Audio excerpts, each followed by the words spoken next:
Trade semalam gue ambil dua setup. Setup pertama kena stop loss. Shit. Setup pertama kena SL ya guys. Dan di trade yang kedua gue berhasil untuk TP. Oke, kita udah SLBE. Ayolah, hit TP lah. Oh, there you go. Oke, trade 2 kita berhasil TP guys. Dan sekarang gue bakal bongkar analisa lengkapnya dari dua setup tersebut. Oh ya, sebelum kita mulai, this is not a financial advice and do your own research.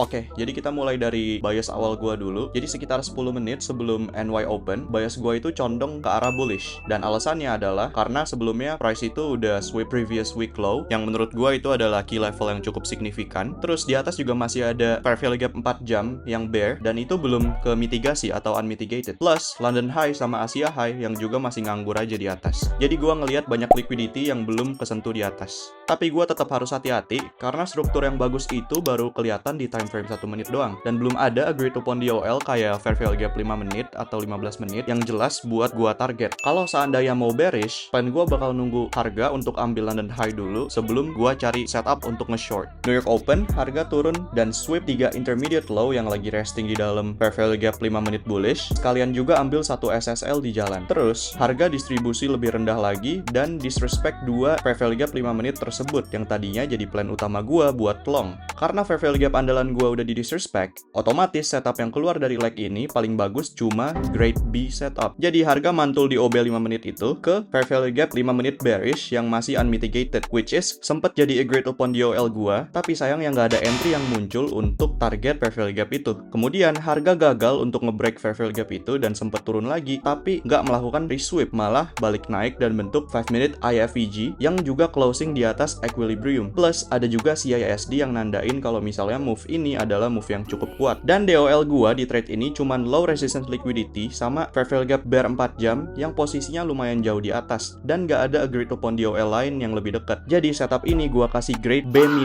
Tapi gua tetap ambil setup ini karena gua percaya low yang udah sweep previous week low dan resting di dalam fair value gap bullish 4 jam itu udah protected. Jadi gua mikir nggak ada alasan harga untuk turun lagi. Dan ternyata market bilang hal lain. SL gua kena dan low yang gua kira itu protected malah ke sweep juga. Untungnya gua udah antisipasi kualitas setup ini dari awal. Jadi resiko trade gua untuk setup ini udah gua kecilin.